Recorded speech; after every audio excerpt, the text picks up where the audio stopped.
everybody's patience. We're sorting through audio.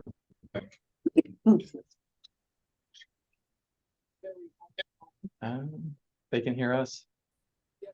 Yes. Okay. I have no idea. Okay. It's weird time to come through my computer.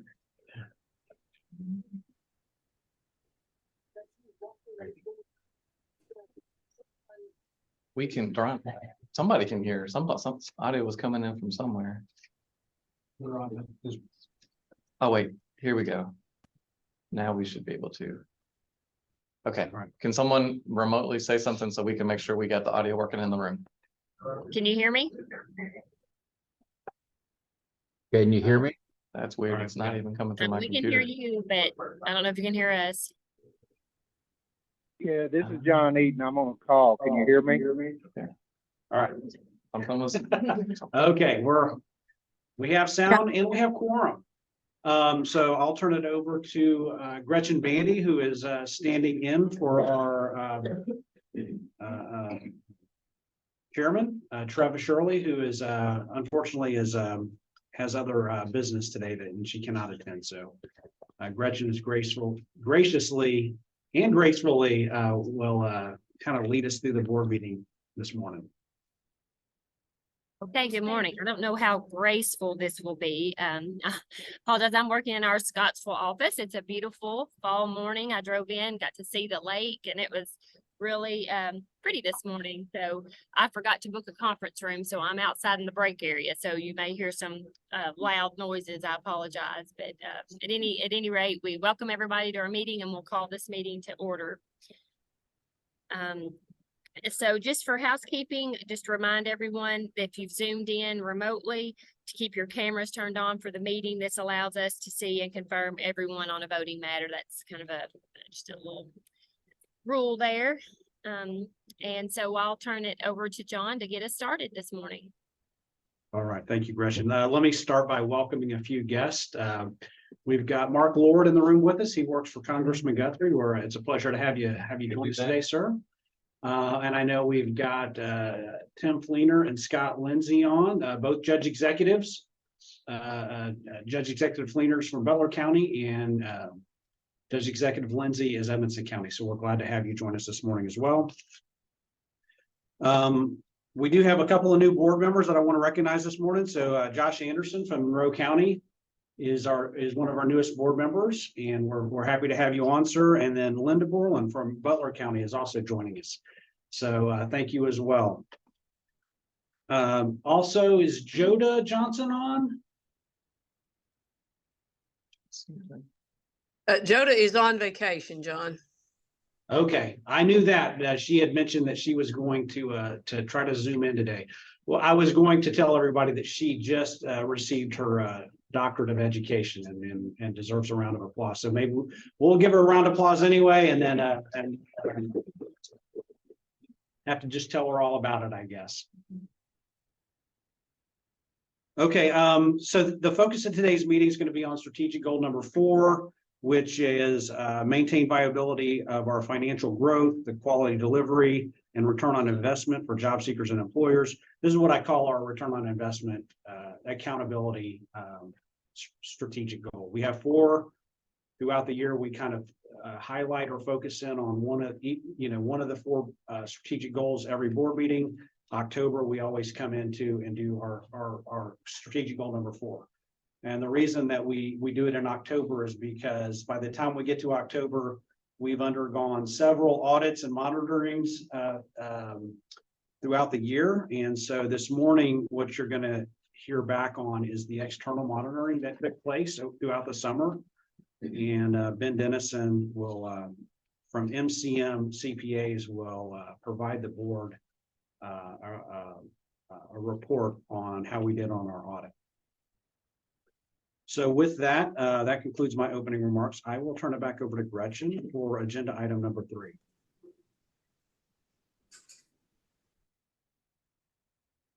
Okay, sorry about that. The first order of business is to approve the August 10th board meetings. Everyone should have received those and reviewed them. And are there any comments or questions regarding those minutes?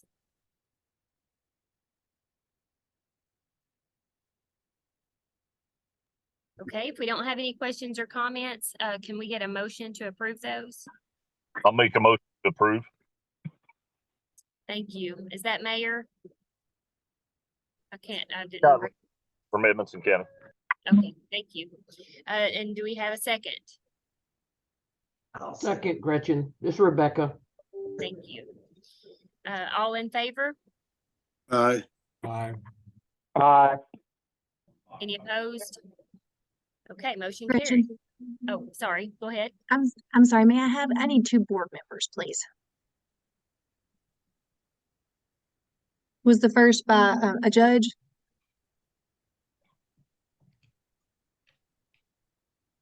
Yes, I believe it was. Okay, may I have a board member to do a first, please? I'll do it first, TJ. I can second. Mike. Okay, makes the motion and the second, so we're good on that. That was Rebecca, so good. Okay, I have some information to share with the group about our executive committee updates. We met on September 14th and there were 3 main items that we covered. The first one, John provided general updates on the new EV workforce coordinator role and his participation in a presentation to the Workforce Interim Joint Committee and participation in the Southeastern Education and Training Association Conference. And all 3 of these items are going to be covered, throughout the presentation. Also, John informed the executive committee that the budget had been approved by our local elected officials and gave an update on the audits that were underway. Finally, John shared his priorities for closing out 2023, and those include completion of the tornado grant, pursuit of additional funding, and career center location planning. So once those are approved, the meeting minutes from that September executive committee will be available to the public on the board's website. So I'm looking forward to hearing more about our progress on the EV workforce coordinator role. I think that's going to be a good thing that we're doing. Okay. So I think All that right. now we turn it over to Ben and TJ. Yeah, I'm gonna, before I hand it off, I'm just gonna talk a little bit. So we're on agenda item number 5, external audit remarks or external audit results. Brian, can you go forward? So just a little background before we get into it. So first of all, external audits are required by law. You can see that first bullet there, it cites the law. And what we've been doing the last couple of years is we contract that out, and we've been through a request for proposal process, and MCM CPAs out of Lexington has held that contract. And so this audit period looked at the period of July 1st, 2022 through June 30th of 2023. And Ben and his team came on site. We're here physically in this room on site in late June, and then they returned late August or late July, early August for a second on-site visit. That pretty much wrapped up what they needed. And then they came back and they presented to the audit committee on September 21st. The audit committee is made up of TJ Shockley Hunt, who is the chair of the audit committee, Mayor Curry, and Rebecca Stone. And then that gets us to today, where they'll present the audit to the full board. So with that, Ben, I'm going to turn it over to you to take us away. Sure. Thanks, John. That was a pretty good slide there. It kind of went over kind of why we audit you guys and then kind of the time frame. I'm going to keep this at a really high level. If you guys want me to dig into the numbers, I can. I'm assuming you don't. As far as who I am, again, I'm Ben Dennison. I'm an assurance senior manager at MCM CPAs out of Lexington. I always say I actually grew up in Glasgow, Kentucky. So I have a family farm in Scottsville. So I really do enjoy working with you guys, getting to come back home. There's 2 packages you guys should have got. You should have gotten an audit and a management letter. From a very high level, guys, there's no audit findings. We perform the audit according to our schedule set with John and his team. So there's no hiccups or problems dealing with management. And then from my standpoint, my firm and also myself are independent of the board. There's no conflicts of interest between us working together. As far as the opinion on your financials, it's an unmodified or a clean opinion. And that's the highest level of assurance that we can give you as your audit firm. So like to think about that, the statements you get monthly from the board are the same as what we presented in the audit. So the June statements that John Durano and Holland gave you guys are the same as what's in the audit. We also do an audit of the federal money. I think that was mentioned in the slide prior. There's no findings there, no non-compliance noted over the WIA funds, what we audit for you guys. And then lastly, my contact info is in the front of the management letter. If you guys ever have any questions, concerns, anything at all, feel free to reach out. My number and my email should be in there. That's all I've got, unless you guys have questions or want to dig deeper. The audit committee, we went into pretty granular level of detail, and I'm assuming you guys don't really want that.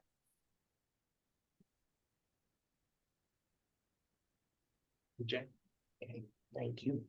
First, I want to say, probably Leslie, thank you for the terrible picture of me on the slide. Just so you know, I wanted to make sure to draw attention to that. Okay, so the audit committee actually met on September 21st. Ben and his team were on the call or on the meeting. We had a great meeting, asked quite a few questions, and we're very happy with the results of this year's audit. So I want to thank Ben and his team because they make my job really easy when we get results like this back. I want to also thank the workforce board team because I think they work really hard to be sure that we stay in compliance as evidenced by the audit report, and Khalid and his team as well. So if no one has any questions, we did vote as an audit committee to endorse the audit results, and want to recommend to the full board that we vote to approve the audit results. Do I have any questions? Okay. Do I have a? Okay, so Gretchen. I think that's when. Sorry. Yeah, I'm sorry. Well, I don't know either, and I'm a little disheveled. Have a motion to approve the financial report. I'll make that motion to approve. Okay, so that was Tori. I was gonna say, if you all don't mind, when you make a motion, just say your name so Doranda can get that information. I don't recognize everyone's voices yet. Do we have a second?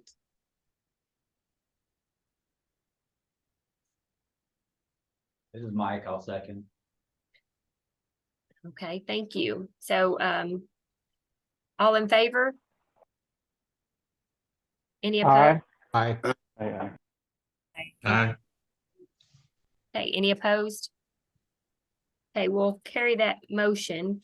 And just as a note, I'm gonna be, John's gonna take over doing the conducting. I'm still gonna be on the meeting, but I have to jump off at a certain time. So we decided this is a good place for me to kind of stop. I apologize and appreciate everyone coming into the meeting.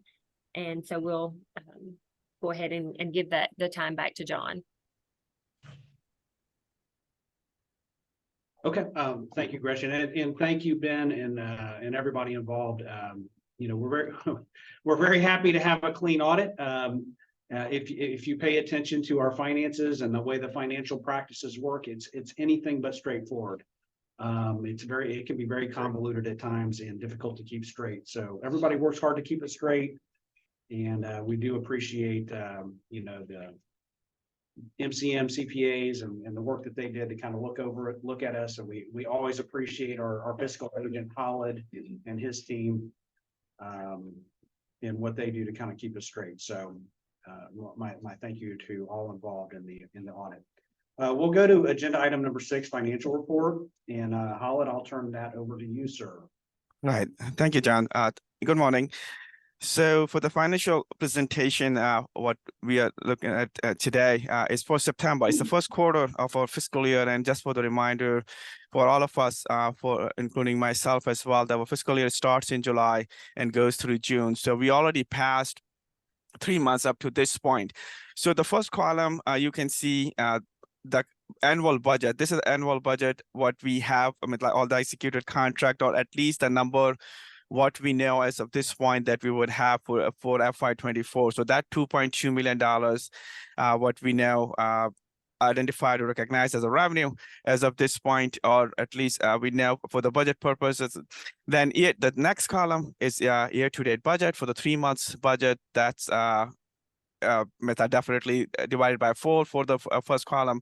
And the actual was for the September 30th, so $286,000 what we actually owned and reported. One of the things, again, this kind of reminder for all of us that all of our contracts are cost reimbursement. So we have to incur the cost and have the contract executed to earn the money. So the two pieces, you have to incur the cost to record the revenue, or at least claim the revenue, as well as you have to have a executed contract. So otherwise you will not be able to bill to the state and what have you, kind of thing. So the first 3 months, state gave us the contract in the planning numbers. One is divided into 3 months, one is for the rest of the 9 months.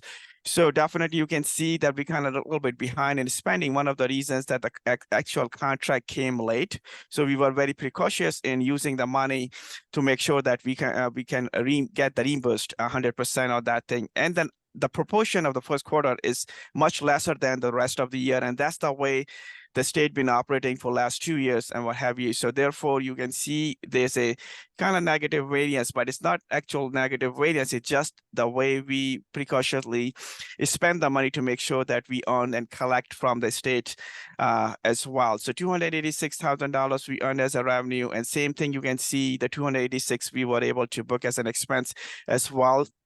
And I don't see any risk for not collecting anything at this point. So therefore there's no deficit into the bottom line, or there's no surplus, because this is all the government grants and we can't have a surplus on the programs or what have you. And our bigger goal to optimize the contract as much we could. We do not want to leave anything on the table, as well as we don't want to overspend the money where we run into the cash flow issue. So this is pretty much the first 3 month picture at this point.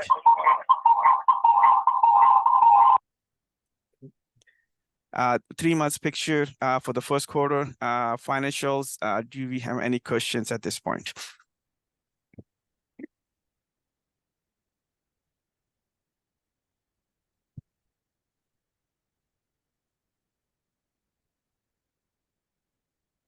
All right, if there are no questions regarding the this financial report, would anybody like to make a motion to approve the financial report?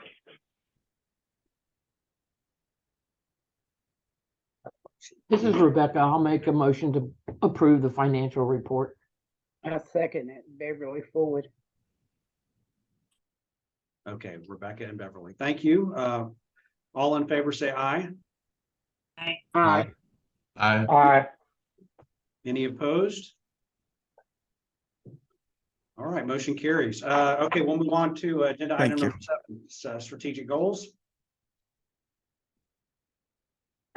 Okay, and all right, so at the beginning of the year, we set some aspirational goals, and what we've been doing every board meeting this year is we're just giving you an update on the 3 of our aspirational goals. We call them aspirational because they are aspirational. They're kind of, we weren't sure if we could do them or not, but we were going to swing away and see if we could. So the first one was relocate the Bowling Green Kentucky Career Center. I'm sure Dr. Boone is laughing right now. This has been a goal for many years, even under his watch. We haven't made much movement on that, and I don't think we will. There is a conversation I've had with Chad Spencer about co-locating with Goodwill if Goodwill receives funding to build out an opportunity center here. So, and Chad, I know you're on. I'm not sure if there's any updates on getting the funding for the opportunity center, but if they do get it, then we'll enter into a conversation about, co-locating some of our staff in that facility. Let's go next goal. We had a goal to put together with help put together a summer heavy equipment program. It was really going to be a Sky CTC program, but we wanted to support it. And we met that goal. The first ever summer heavy equipment program did execute earlier this year. So that one's been met. And then the final one, secure external funding for 2 of our positions. The position at Fort Campbell and the new American Navigator position. So we did secure another round of funding for the Fort Campbell position. And then in terms of the new American position, we're still working on that. However, just within the last 48 hours, we received notice that we're going to be sub-awarded a grant with the Office of Refugee Resettlement. We're going to be a sub-recipient. We had partnered on a grant request back in May. And I think we maybe lost a little bit of hope that this thing was going to get approved, but it got approved. So we're a sub-recipient. The primary grant writer was the Office of Refugee Resettlement and Jewish Family and Career Services out of Louisville.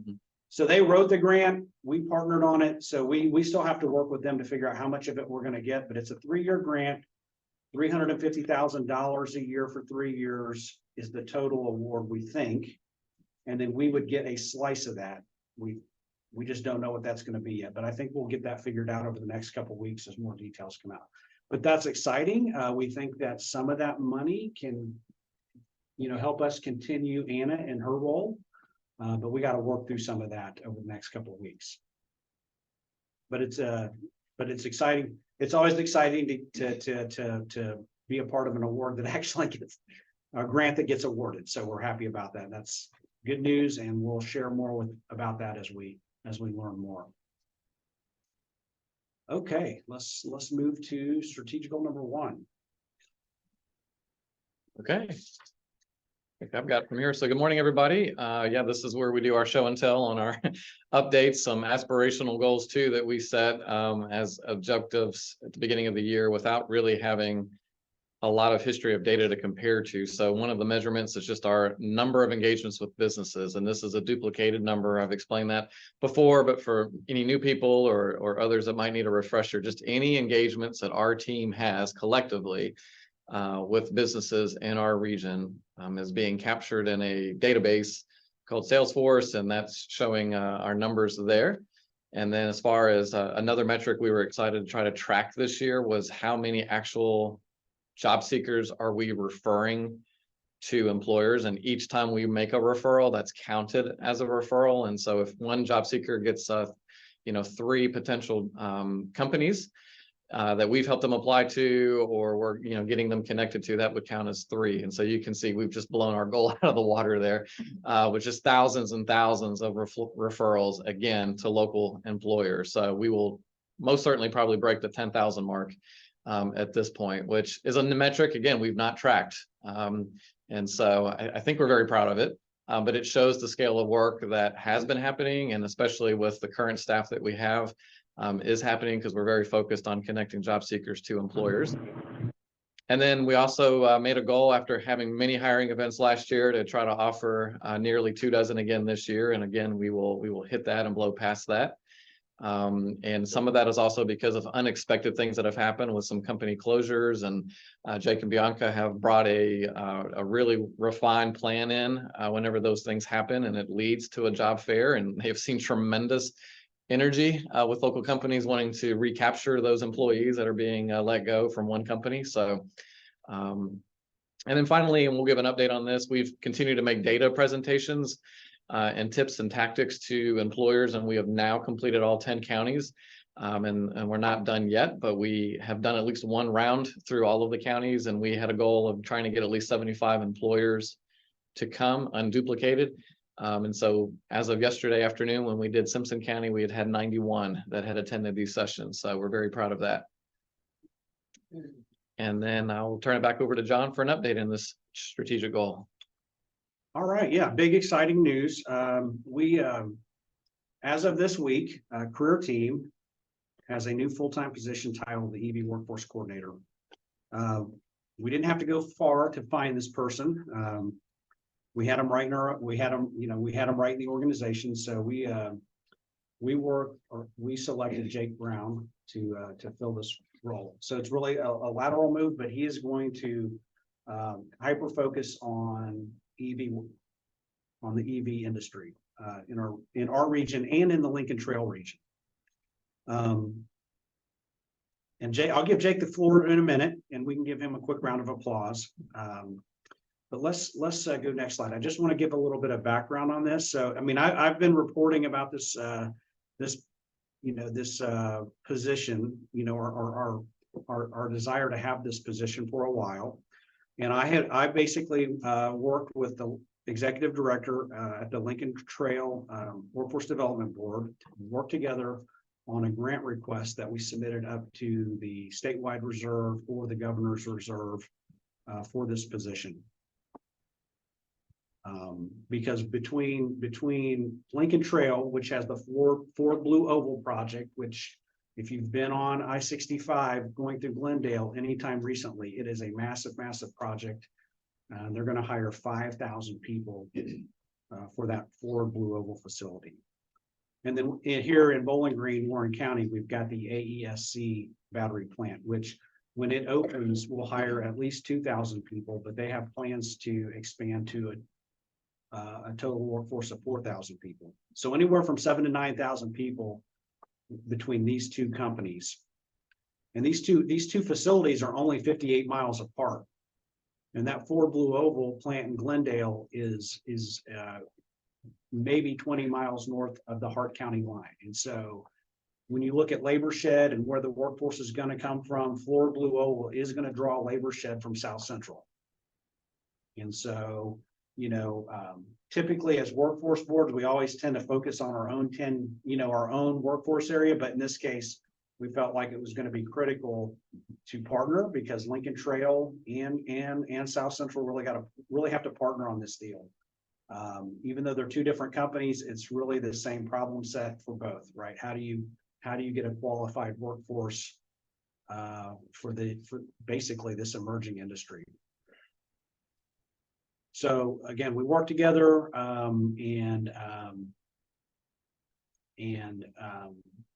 we're able to secure, basically get the grant approved, secure the funding, and then put Jake into the role. I've listed 5 key responsibilities. These are basically the 5 key responsibilities that are outlined in the job description. There's a lot more for each one of these 5 things. There's a lot more, very specific things we need Jake to do. But the bottom line, if I could sum it up, and I'm going to use a really bad pun here, but we need Jake to plug in with each one of these companies and say, hey, what do you need? How can we help? And he's kind of going to be in a role where, what are their needs this week, next month, next year, as we try to get ready for thousands of people to be hired. It's going to be, in some cases he's going to advise, in some cases he's going to assist or connect these companies to the public workforce system, to other partners. It might be a matter of convening different groups or putting together collaboratives to help build out a pipeline. But we felt like it was really important that as representatives of the public workforce system, we need to have somebody that was providing direct support to both of these companies. And, just what do you need today and how can we help? I've made it clear to Jake, workforce boards, we are not mandated. Our charter is not to fill jobs. That's not.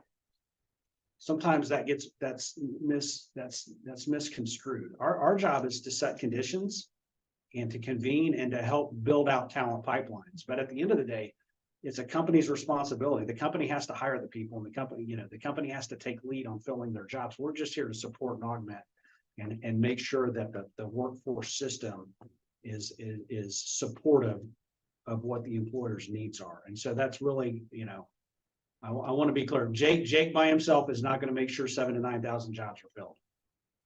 He can't do it, and we can't, and we as an organization can't do it. At the end of the day, AESC and Blue Oval have to lead, and we have to be there to support. And that's what we're going to, we're putting our money where our mouth is as a workforce system and say, hey, we're here to support you, and we're going to give you Jake Brown to directly support you in this endeavor. Okay, so I've said a lot, but Jake, just, you just want to, I'm gonna put you on the spot if you just Sure. want to say a few words. Yeah, thank you very much, John. I appreciate it. I'll make this very quick. I see your pun, I raise you one. I'm looking forward to taking the wheel and getting rolling. So, but no, thank you very much. I want to thank first all the key stakeholders who made this position possible. I obviously feel we're at a very critical point in our state's workforce history. As John mentioned, those numbers, those are not small numbers. As for all of us who work in workforce, we recognize how large those numbers are and how big the scale is. That's not to mention all of the suppliers we expect to come into the region as well, the customers that will want to be there to shorten those supply chains when they're with Ford Blue Oval and AESC. So 9,000 will turn into many more jobs decades down the road. So this is obviously a critical role, I think, really to try to leverage the public workforce system to help these companies achieve their goals. What I'll say to this board, I obviously don't have every answer. I wish I did, but I don't. So I'm really open to collaboration. You see a lot of in the position overview, a lot of collaboration efforts. So if there are ideas you have, if you have an agency that can be able to share ideas and share collaboration, I'm very open to that. I really want to make this an open role where we can discuss and really discuss ideas that can work for the future. But again, this is great for our economy. This is great for our workforce. It's great for our local communities, but it does come with its challenges. So I'm really looking forward to diving into the work, sharing updates as we have them, and really seeing what we can do with the successes. One thing I'll mention, when it talks about like talent acquisition, for example, there's things we want to do to get these companies involved in rapid response. For example, we've discussed a lot of rapid response with you over the last few board meetings. That's one area, like Brian mentioned, where there are talent pools that are right there that are available, and companies are extremely eager to get involved in that and scoop those people up because they're very valuable to any organization. So that's one area where we're going to work on some education things as well. So again, like I said, very excited, but I'll keep that short and I'll turn it back to John. All right. So thank you, Jake. Appreciate it. We'll just do a little round of applause for him. One last thing I'll say, Jake used to work for the Bowling Green Chamber and was actually involved in the recruiting of AESC. So it was a really kind of a no-brainer. Since we had him on our team, really focused on business engagement, just, basically to kind of expand his responsibilities to take on this EV challenge. So it was really pretty easy decision on our part. All right, let's go to strategic goal number 2. Yeah, and real quick, Hey, what John? also, oh, sorry, go ahead. John, can I make a comment on Yes, this sir. section before we move on? Yes, sir. I think it's important that we as a board be prepared to help Blue Oval and AESC, but also I think we need to be prepared to assist those companies, those existing companies whose workforces are going to be decimated by the advent of these positions. Not all of us work in the same industry. Not all of us have the same margins. A lot of us are fighting to maintain the workforce that we have. And as one who's sitting on the border of Hart County, I view this with very, very mixed emotion. Thank you, Bob, and I appreciate your sentiments. You're exactly right. And we actually, when we wrote the grant and we wrote into the job description, I haven't gotten into all the details of the grant or the job description, but there is a component of it that recognizes there's going to be second and third order effects on existing industry. And, by having Jake in that role, one, we're going to have our ear to the ground on who's most being affected so that we can respond to them as quickly as possible. What we've done already, we worked with Bill Sandell on this. We've been trying to anticipate which companies are most likely to be impacted. And so we've put together, I think, a top 10 or a top 15 list. And we're doing our best to go in there and meet with those companies that might be at risk. But so what you've described, there is a component to this role where we are trying to anticipate which non-EV companies are going to be impacted and how can we get in there and mitigate some of the risks they might face. I do think, I mean, since we opened this can of worms, since the beginning of the year, we've had six companies in South Central that have closed their doors. And we've had 591 people that have been displaced from work. In the 2 previous years, we hadn't had anybody close their doors. We hadn't had to do a rapid response in the previous 2 years, but this year we've done 6. If you pay attention to what's going on in the economy and the projections, I don't think it's over. I think there's going to be a lot of turmoil that happens. Not that I don't want that to happen, but I think it's going to happen. And if it does, we've got to continue to respond. I think there's going to be a lot of upheaval coming, I think. So I'm not trying to put a wet blanket over this announcement about Jake, but I think we would be remiss if we didn't anticipate that might happen. Yeah, John, that was the whole point of my comment, is that I'm gung-ho on the new opportunities, but it doesn't come without some blowback, and we need to be prepared to assist those companies that are affected by the blowback.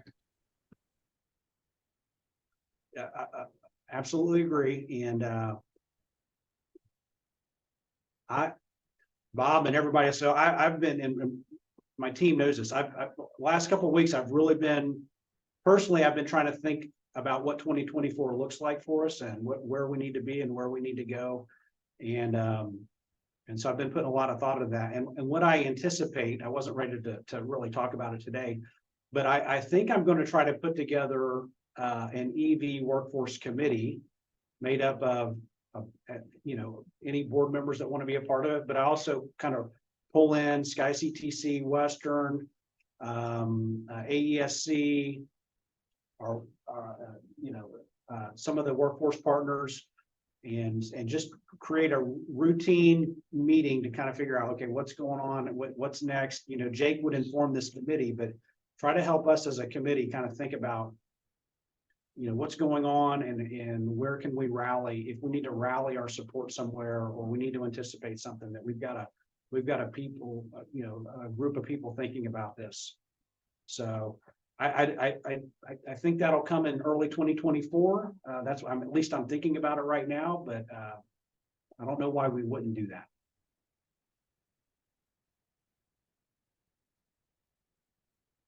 Great discussion. I appreciate it. Yeah, I was just going to add for the board materials that everybody was emailed. We turned on a new feature that we may keep going, because we have obviously important board business that has to be voted on and carried through, and all the accountability pieces and normal functions of a voting body. But for the show and tell part, as I like to call it, and all of the tremendous activities that happen in the 2 months between when we get to talk to you and give you updates, there's so much that we could just spend more than 2 hours going over all of the updates. So we did an attachment with other news and highlights, and under actively engaging employers, you would be able to see the amount of people that have been engaged through just 5 of the 6 layoffs that have happened because of Bianca and Jake's hard work, and just many partners that also respond to these situations and step forward. So got numbers, separate numbers on that. But yeah, moving on to strategic goal number 2, and each goal has some smaller information, but all of the numbers that I go over here are also on that one pager if you want those for other reference. But goal number 2 is about helping high schools and colleges, post-secondary institutions engage with their students and the general public. And so you can see here, and there's no bones about it, since we have lost what was our post-secondary and secondary engagement person, Matt, we just don't have a dedicated person in the space. So we're still trying to cover this as a team sport right now. So we aren't having nearly the amount that we were of engagements, but also high school has been kind of quiet. It's just turned back on recently. So we will be getting out, and there is a plan to get out and engage the high school students. And we've even started to get into some college classes, but we haven't been able to do as much one-on-one engagements. That's not to say we're not seeing students coming into our career center and this generally coming to job fairs. But one other metric that I'll add is just the total reach that we are trying to do. So for the year, you can see nearly 450 high school students have been engaged in various forms and fashions there, going into their schools, them coming to events that we do, but mostly us going to them. And so with goal number 2, I'll turn it back over to John, but any questions about the numbers or engagements at this point? Okay, I'll turn it to John for a highlight in this strategy. Okay, thank you, Brian. So on September 28th, I was part of a delegation of workforce directors pictured. There's eight of us pictured there that traveled to Frankfurt to present to the Economic Development and Workforce Investment Interim Joint Committee. That is a mouthful. This is the first time that local workforce areas have ever really engaged state representatives and state legislators in this manner. You know, we're all federally funded, and so we generally don't receive any funds through a state appropriation. We never have, and we've never really gotten in front of this group. But given that, you know, as I've been explaining to the board throughout the summer, we've really seen a big reduction in federal funding this year, and so we, you know, earlier this summer, we get this group of workforce directors, we get together monthly. We were all concerned about the drop in funding. We were equally concerned that, you know, in DC, the U.S. House of Representatives has basically voted to cut all youth funding in the next budget. Now that's just the U.S. House of Representatives, that, you know, that's not gone through the Senate and, you know, not been figured out yet, but very concerning to us if youth funding goes away. So we wanted to get in front of state legislators and just, you know, introduce ourselves since they really don't know us very well, explain how federal funding works, explain some of the limitations that we have with youth funding. For example, in our youth funding by law, you know, youth funding serves 16 to 24-year-olds, but you're only allowed to serve in-school youth with 25% of your funds. So 75% of your effort has to go to kids that are out of high school, youth that are out of high school for whatever reason. So, so it does impact our ability to get in and work with kids, because it's easier to work with kids while they're a captured audience. Because once they're out of school, once they graduate, or if they drop out, it becomes very, very difficult to serve them. You got to find them first, and it becomes difficult to serve them.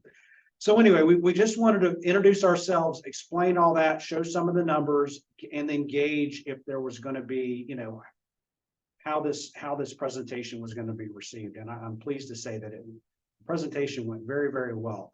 Everybody in that room that day was really leaning in. I think everybody, regardless of party or location, has an interest in our youth. And so really that getting in front of that committee was step one.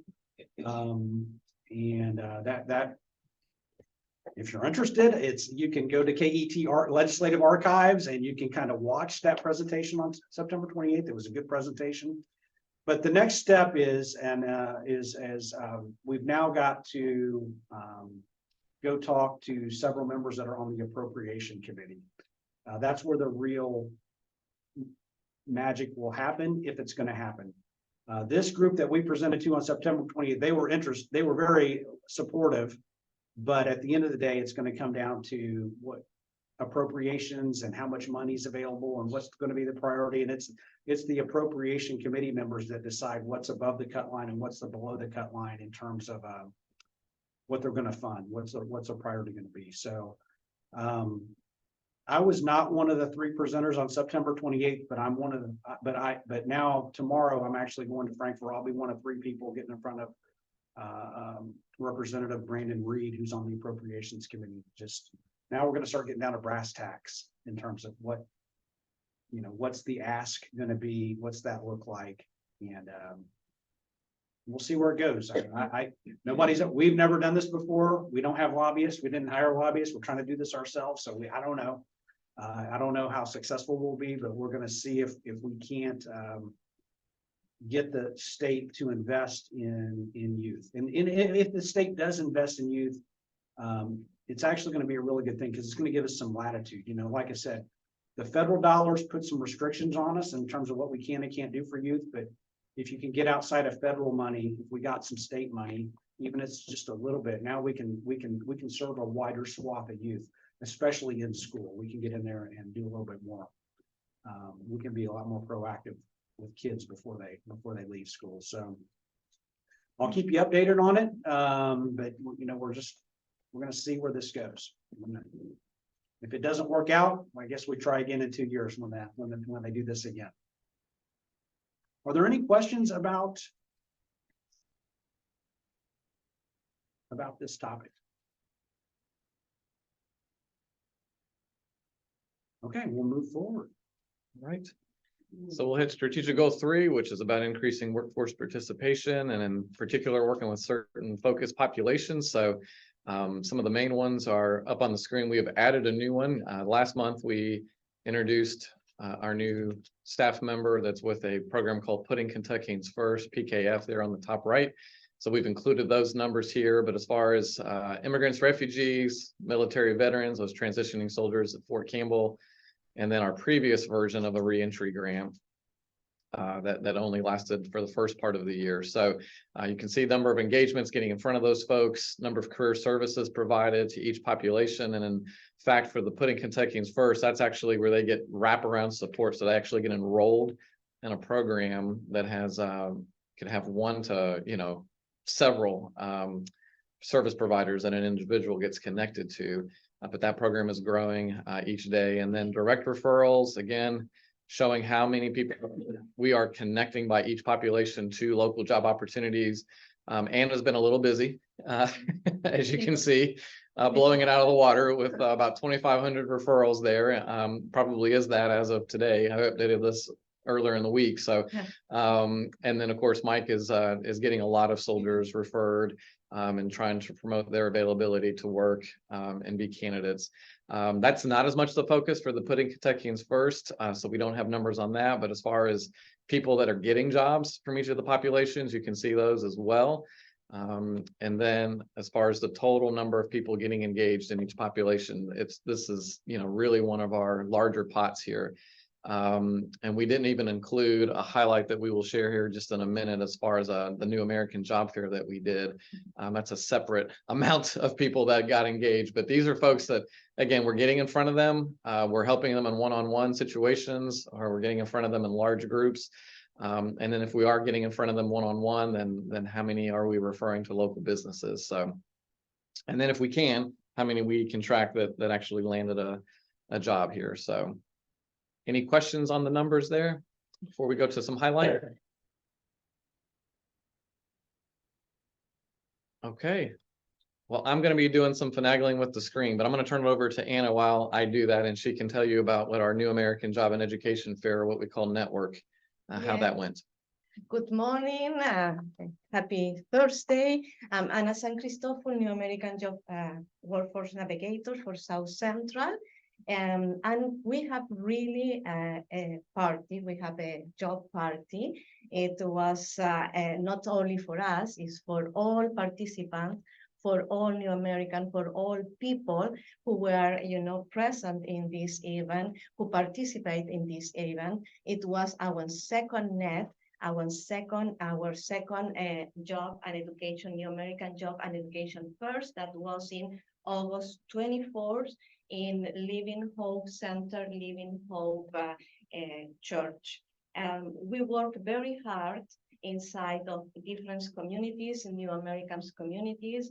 We work with the community leaders promoting these events, and you can see all the faces, all the environment there, and you can see final the results. So we got more than 300 participants, attendees this day from different communities, different New Americans communities that we can find in this area. 14 employers, 14 New American friendly employers that they understand, which understand that we have different accent, we have different English level, but they took the values of our effort to find a job, to work, to build a new future here in the United States. 15 resource providers our partner. They are our partner that with whom we work as a team, supporting and helping all new Americans. We cover more than 7 different languages with a lot of interpreters, most of them volunteer. And for the moment, we are in the tracking process, but for the moment, we are waiting for Tyson numbers, but for the moment, we can say that we have 22 confirmed hires. And now we are already working for the next. If you have any question, any suggestion, any other. Yeah, I would say Tyson was the star of the show there. You would have thought Tyson was giving away bacon as many people as they had coming to apply. Yes. Because close. That is a great event that we can demonstrate that we work all together, the different, employers and different communities, different partners, and you can see the results, that is the idea that we can work together. Yeah, I would just, a little bit of context. A normal job fair, if we had 30 or 40 job seekers at a normal job fair, we'd say that's a good day. It's been slim pickings with a normal job hiring event or job fair, but the 2 New American job fairs we've done, that we did one the one that Anna just talked about. We did also one last November. Each time we exceeded 300 job seekers. I mean, and then I don't remember the exact numbers, but a large chunk of the folks that are coming out looking for jobs are not employed right now. We're not talking about people job hopping. There's some percentage that are, looking for the next better job, but there's, is it maybe 40%, 50% were just not working, but looking for work. Oh, it's always been about 70 to 80% or better are Okay. unemployed when they walk in. Right. So, Yeah. which is what we want. It's one, we got a lot of open jobs that need to be filled, but we don't need them filled by people job hopping. We need people getting out, coming off the sidelines and getting into the game. And that's what we're experiencing with this group. So a lot of resources go into this, a lot of heavy lifting, a lot of planning, a lot of logistics, which is a credit to this team. We're getting all this figured out. It's not easy to round up interpreters for 7 different languages, and you got to pay some of them, and you got to find the funding for it, and all the resource providers. There's a lot that goes into it, but these are numbers. But these numbers bear out that it's worth the effort. And in this second job fair, it surprised us additionally that we got 19 Americans participant. That is 6% of our, the population in total. Because and most of them arrive at the first moment, looking for a job, looking for more opportunity. Yep. So it's fantastic and great job, Anna, recruiting. Anna had fun because she gets inundated. If you were to be in our office and just see, in fact, we're a little surprised it hasn't happened while she's been sitting in here, but we just will get waves of people walking in asking for jobs or saying, can you get me in, Tyson? Can you, And so for a couple of weeks, she could just say, August 24th, we'll see you there. Go ask the company yourself. So now it's all of the people saying, what happened? Where am I at? I haven't heard anything, or let's try something else. So doing follow-up, like she said. And we also had another event. So we started the year with a big job fair at the Kentucky Career Center. That had not really happened during the pandemic. And Mike Carter and his team were ready to have that start happening again. And we've got Frank Garabato here, our one-stop operator, to give an update on that. And once again, I'll have some numbers, and then I'll show a highlight reel that Leslie's put both these reels together. Go ahead, Frank. Yeah, good morning. We had 160 plus attendees at that job fair, 15 employers. And I can say that of those 15 employers, there are 350 engagements with those job seekers, which averages about of the 167 folks who came in, they visited and talked with at least 2 employers. And I will say there was one individual who actually visited 10 of those 15 employers and had face-to-face contact with an HR person. The confirmed numbers right now, as of this morning, it said 9, but and those confirms come from our follow-up, from the CDO's follow-up efforts. Either the HR from those employers representative would call us directly, or the job seekers themselves will call us directly. And it's interesting, we need to update that slide As of this morning, we got somebody who called, who was who was unemployed. He's a part of the RECE program. That's the something the CDO office holds every Thursday. It's the RECE stands for Reemployment Services and Eligibility Assessment Program. Anyway, one of those participants who was on unemployment insurance called our RECE coordinator and says, "What do I do if I got a job?" And so we can update that slide. It's another confirmed. It's up to 10. They just got a job with Country Oven. Great. And a CDO is actively following up with the employers as well as the job seekers to update those confirmed hires. Yeah, thank you, Frank. I mean, again, I'm gonna put my spin on this.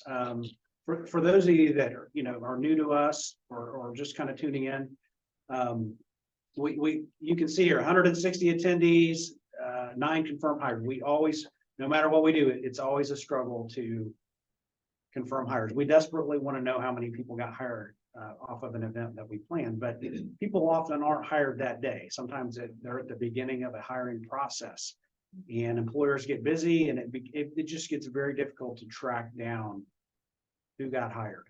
And so when you look at all the metrics that we put together, we basically say, hey, look, our effort is how many referrals can we make? How many quality referrals can we make? How many connections can we make?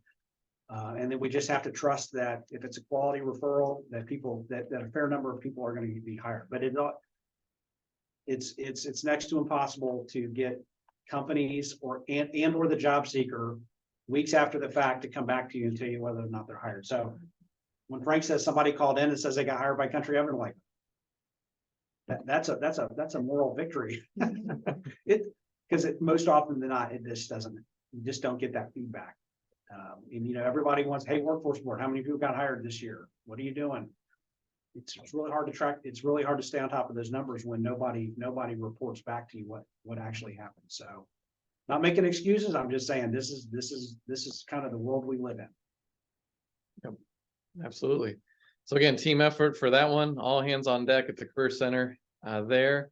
I'll give you guys an update. Like we said, we went all the way through all of the counties with this 3-pronged kind of approach where we were going to give information to employers by county on who were the available pockets of people in their community. So already claiming residents, not people that we have to try to convince to move here for $13, $14, $15, $17 an hour jobs. These are folks that how could you reach out to them and engage them? They're in our backyard. And so Josh took the lead on researching the data. He also eventually took the lead on presenting that data and having that and jumpstarting that discussion on just the available pockets. I presented kind of based on the numbers of people, put them into generational pockets and what were some of the sort of work habits and attributes that millennials have versus, Gen X and boomers and all of that. So we were really trying to hone in on who were the bigger pockets in each county. And it was really different. And for example, we finished in Simpson County yesterday, and they have a lot of 20 to 24-year-olds, surprisingly more disproportionately than in other counties that are not working. So normally we see high workforce participation among all 20-year-olds. And so, what are the messages? How do you appeal to a 20-year-old and talk to them differently than the 40-year-old? Because fundamentally, you should be talking to them differently. And so, Bob, it's not an easy answer to give, but back to your point about, how it's going to disrupt, the EV battery disruptions and with workforce and maybe pulling away and decimating, as far as your word, we've tried to say, well, let's get ahead of it by talking to employers about who is not working, because there are large numbers of people not working. What are the reasons they're not working? What might employers be able to do to talk differently to them before they get hired and after they get hired? That's going to appeal to them and incentivize them. So again, we had a lot of fun. Leslie finished with a lot of tips and tactics on the job fairs. So we see some habitually bad behaviors at job fairs. So some of these employers that are able to win people over, it's just like that guy or gal that comes up to you at the mall and it's working a kiosk, and you're like, oh boy, here they come. I can tell they're looking at me, right? versus the ones that are looking at their phones and you don't talk to them, right? You don't engage with anybody behind that table because they're pretty distracted, whoever the representatives are. And you know, we're all guilty of being in situations where that could happen, where we're tabling, we're presenting, but we maybe aren't being as fully intentional as we could be. So, you know, you have that conversation with that job seeker and you see if, you know, it's sort of like a weird, you know, dating kind of thing where you're trying to feel each other out, but things can go to the next step if, you know, you invite them to apply or to submit a resume. So there's just a lot that can happen at job fairs themselves, but also with flyers. And so we've delivered these strategies. We've packed as much as we can in the 2 hours. We had 91 unduplicated employers that attended. As we said, that was higher than our original goal at the beginning of the year.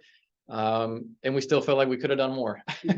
We still feel like it could have lasted longer. We left people with their juices going, and many of the people and the feedback that they gave us, which I looked at the scores this morning, we were about an 8.7 out of 10 score on a 10-point scale of rate us how well this went. But there were still some employers that were disappointed that we didn't show them the magic pockets if they, you know, punch a secret code in that will come out of the ground, I guess. Some of this is just everyday things that are disrupting their progress, right?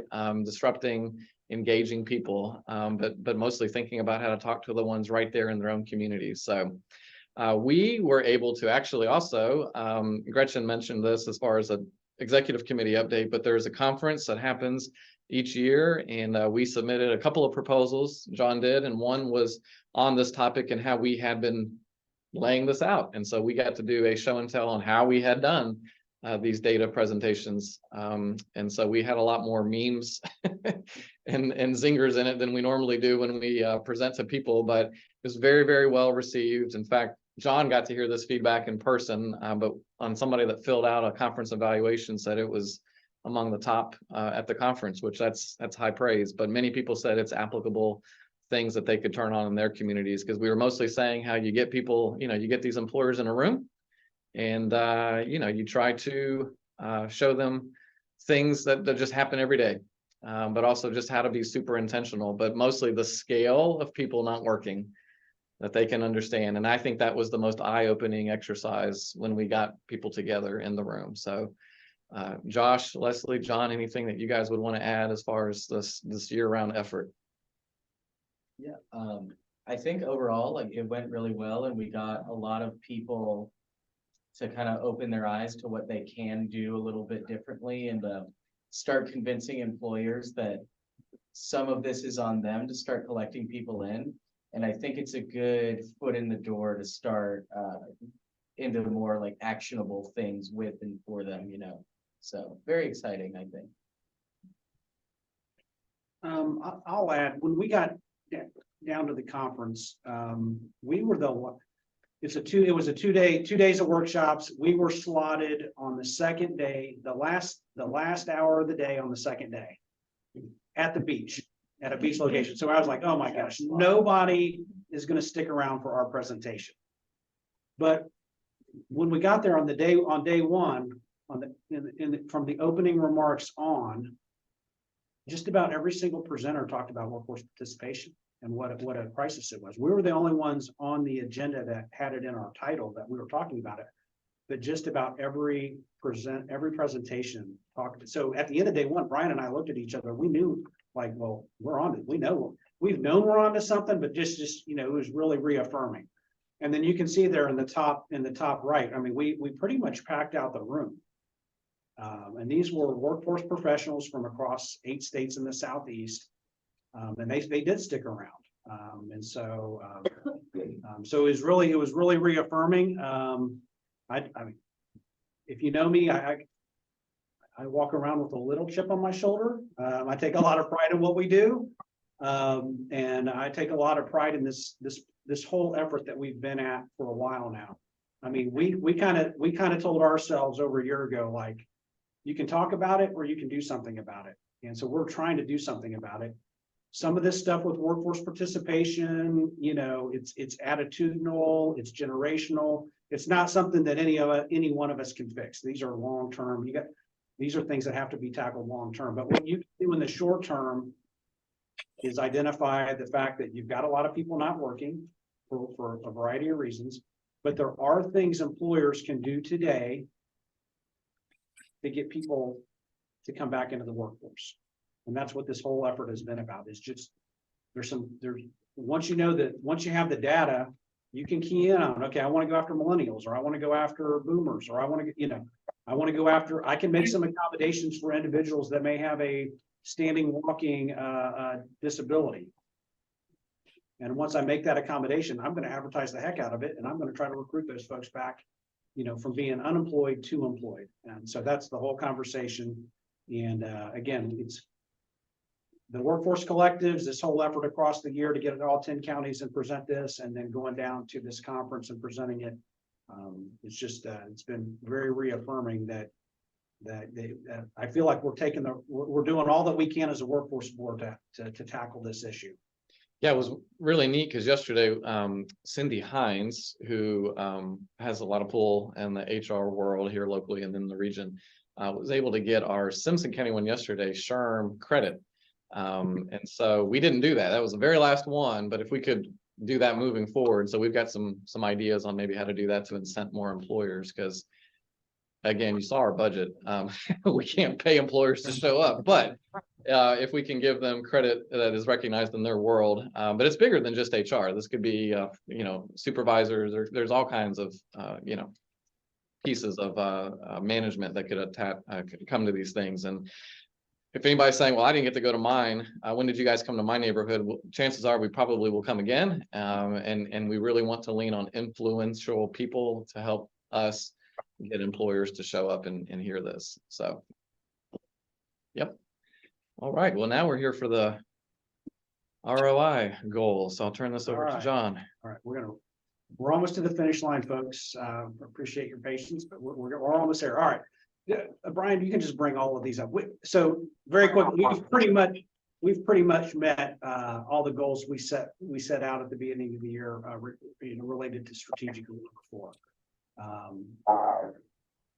The only one that's still in progress is reduce administrative expenses or operational expenses. We had set a goal to try to find $25,000 through reduction in spending. So far, through salary offsets or canceled subscriptions or savings and insurance, we've saved about 20,000 of the 25 that we had set a goal for. So not sure if we'll squeeze out that next 5,000 and fully meet the goal, but we made a pretty good dent in it.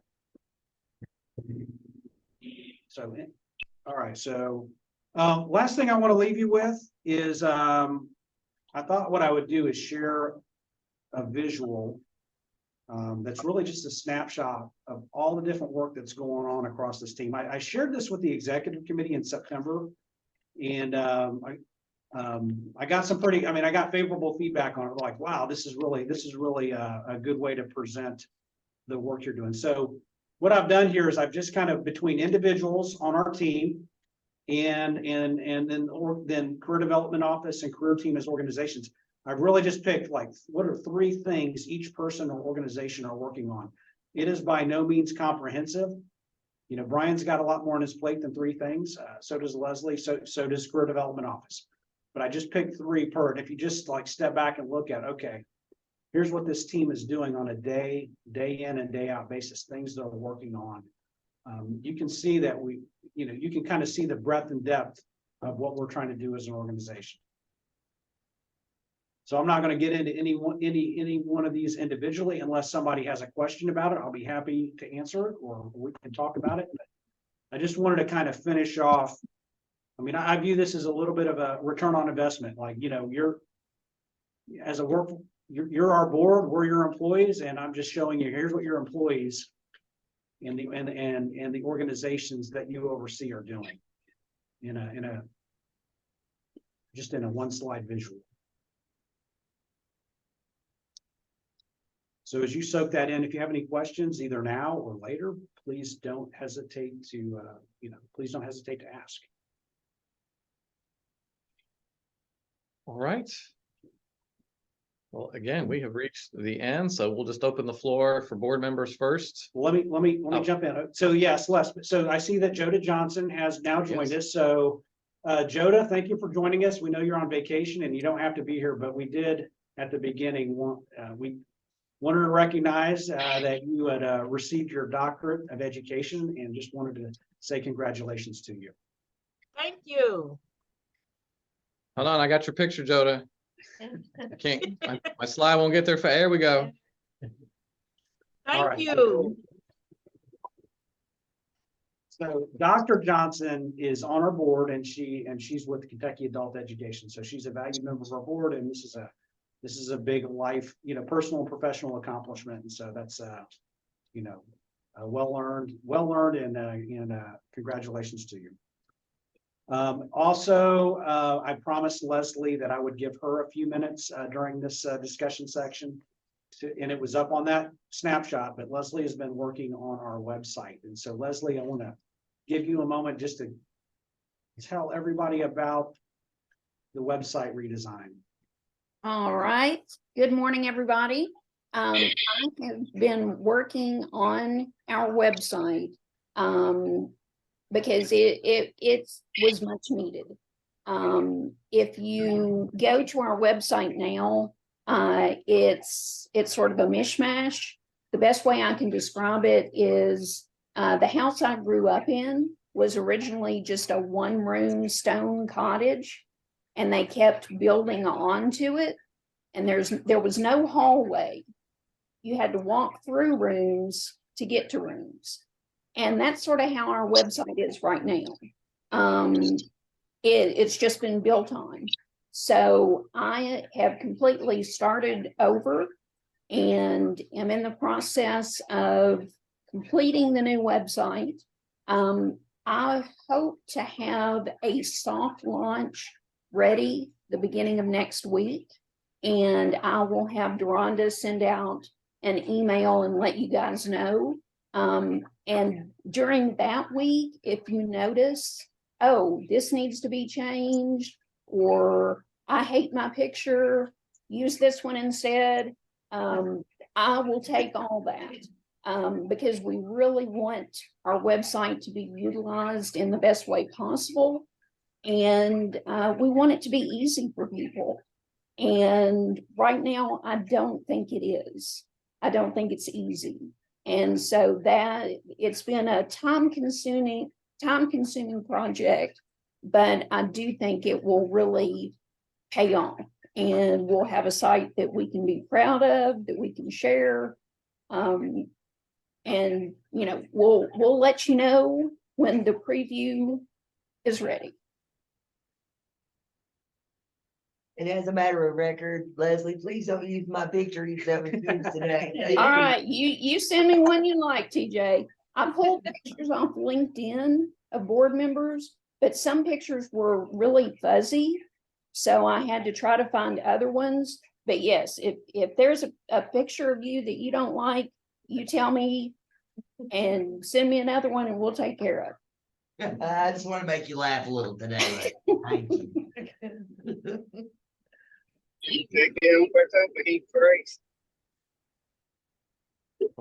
I'm sorry, I didn't catch that.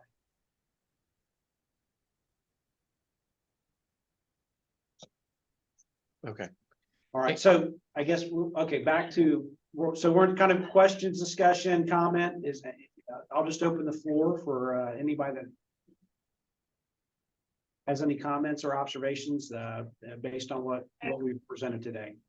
I would like to jump in and just make a comment. Could we go back to the slide that's got the summary of the 3 different areas that everybody's working on, or, I know they're working on more.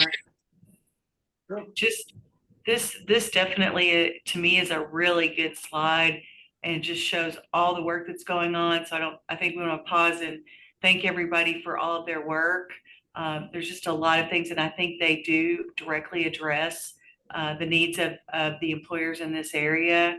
I think it's also a very enlightening summary with these asterisks that so many of the important areas we're working on are funded through grants and other kinds of financial backing, which makes that, obviously a risk ongoing. So just, I thought I really like this slide. And I just wanted to say something more about it. Well, thank you, Teresa. That's the feedback I got after the executive committee meeting in September. So I thought I would show it again. You're exactly right. Half of our staff, if you will, are funded through grants or external funding efforts. So, we need all the help there we can get. Call your state legislator and tell them to support our money or our request for youth funds. We do get some money from Warren County and Bowling Green, but I mean, there's 9 other counties. If you trust us and you want us to contribute, if you want to contribute to this effort, we'd be happy to take any monetary support we could get from any county or city budgets, or if you come across a grant request that kind of fits our mission, aligns with our mission, share it with us so we know about it. We can go after it. I mean, as a workforce board, there's 10 workforce boards in the state. 7 of them are aligned or are tucked up under their area development districts. But we are not. We're out here in the ocean swimming on our own. We're bobbing around in the ocean on our own in shark infested water. So, we've done a really good job at securing a lot of funding and getting all these extra positions in place. But grant funding, it comes and it goes. So we need all the help we can get. All right. Yeah. Any other comments? Concerns, complaints? I'll just give a plug All right. for the next meeting. We're gonna, for those of you that remember from last year, we tried to emphasize an in-person meeting, and we're gonna do that again. And so whether you're wearing a Santa or an elf hat is up to you, but we will actually not be here at the board office or anywhere in this campus building. We will actually be across the street. So I've tried to grab from Google Maps an image showing the actual location that you would come to here. And so it'll be in Bowling Green, but across the street, technically, in the old mall, as many people still call it, even though there's nothing you will ever find on the building that says that.